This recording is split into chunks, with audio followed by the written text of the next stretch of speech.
Jug সমৃদ্ধ হাজির, এই মুহররম মাস হচ্ছে আজকে যে মুহররম মাসের প্রথম জুমা। এই মাসটা হচ্ছে সম্মানিত যে মাস আছে, এই সম্মানিত মাসের মধ্যে একটা মাস হচ্ছে মুহররম মাস।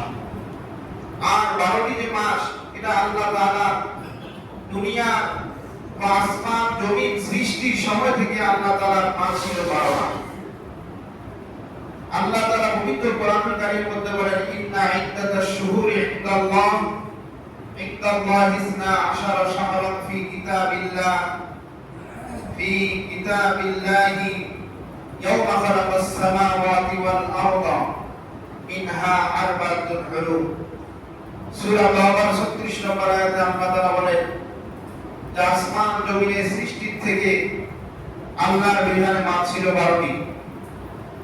এর মধ্যে আরবাতুল হুরুম 4টি মাস হচ্ছে সম্মানিত।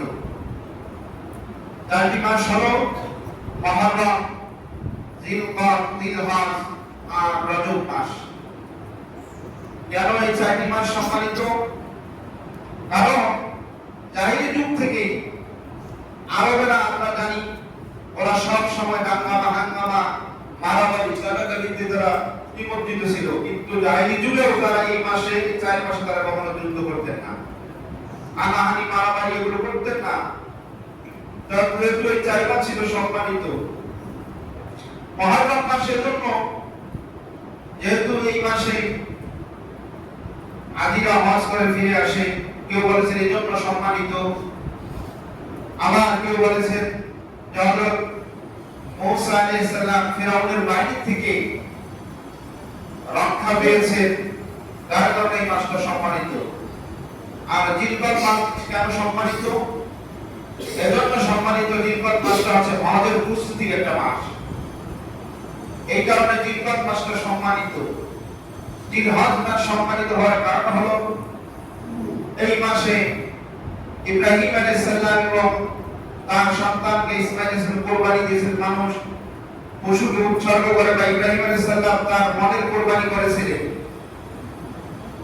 আর রজব মাস হলো রমজানের প্রস্তুতির মাস, যার কারণে এই 4 মাস হলো সম্মানিত মাস। বিশ্বনবী সাল্লাল্লাহু আলাইহি ওয়াসাল্লাম বলেন, আফদালুস সিয়ামি বা'দা রমাদান শাহরুল্লাহিল মুহররম। বিশ্বনবী বলেন, মুহররম মাসে আফদালুস সিয়াম বা'দা রমাদান, রমজানের পরে সর্বোত্তম রোজা হলো মুহররম মাসের রোজা। এই রমজানের পরে সবচেয়ে গুরুত্বপূর্ণ এবং সবচেয়ে উত্তম রোজা হলো মুহররম মাসের রোজা। এই মুহররম মাসে আল্লাহ পাক বলে রাসূলুল্লাহ করেছেন শাহরুল্লাহিল মুহররম। আল্লাহ রাসূল বলেছেন এই মুহররম মাসটা হচ্ছে আল্লাহর মাস। এই মাসের 10 তারিখে বলা হয় আশুরা। এই আশুরা অনেক ঐতিহাসিক ঘটনা। এই আশুরার মধ্যে, আশুরার দিন যারা রোজা রাখবে, আশুরার দিনে যারা রোজা রাখবে, বিশ্বনবী সাল্লাল্লাহু আলাইহি ওয়াসাল্লাম বলেন, যারা আশুরার রোজা রাখবে, মুহররম মাসের 10 তারিখে যারা রোজা রাখবে, বিশ্বনবী বলেন, ইন্নী আহতাসিবু আলাল্লাহি আন ইউকাফিরা সানাতাল্লাতী ক্বাবলাহু। বিশ্বনবী বলেন, যে ব্যক্তি আশুরার রোজা রাখবে, আমি আশা রাখি আল্লাহ রাব্বুল আলামিন তার 1 বছরের গুনাহসমূহকে ক্ষমা করে দিবে।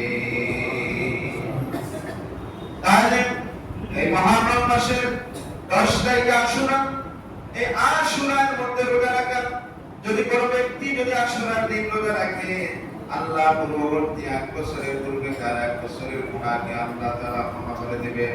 বিশ্বনবী যখন মক্কা থেকে মদিনায় হিজরত করে গেলেন, হিজরত করে যাওয়ার পর বিশ্বনবী দেখলেন সেখানকার ইহুদিরা রোজা রাখে। বিশ্বনবী জিজ্ঞাসা করলেন, কেন আপনারা এই দিনে রোজা রাখেন? এই আশুরার দিনে কেন তোমরা রোজা রাখো? বলে যে আমাদের নবী হযরত মূসা আলাইহিস সালাম তিনি ফিরাউন বাহিনী থেকে রক্ষা পেয়েছেন, যার কারণে আমরা কৃতজ্ঞতা স্বরূপ।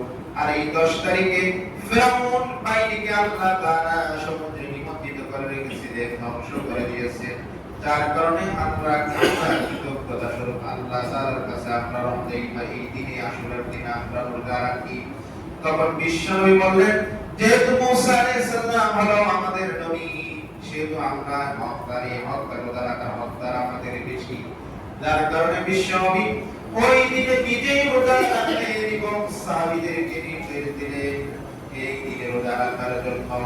এবার বিশ্বনবী সাহাবীরা নির্দেশ করলো, ইয়া রাসূলুল্লাহ, ইয়া হাবিবাল্লাহ, এই দিনে তো ইহুদিরা রোজা রাখে, ইহুদিদের আমল আর আমাদের আমল তো মিলে যাচ্ছে, ইয়া রাসূলুল্লাহ, আমাদের উপায় কি?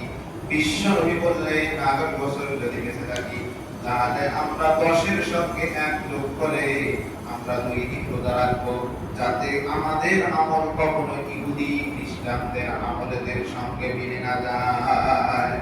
আমাদের আমল যাতে ইহুদিদের আমলের সঙ্গে মিলে না যায়, এর কারণে আমি যদি বেঁচে থাকি, রাসূল বলেন, আমি যদি বেঁচে থাকি আগামী বছর আমরা 2টা করে রোজা রাখবো, যাতে ইহুদিদের আমলের সঙ্গে আমাদের আমল মিলে না যায়।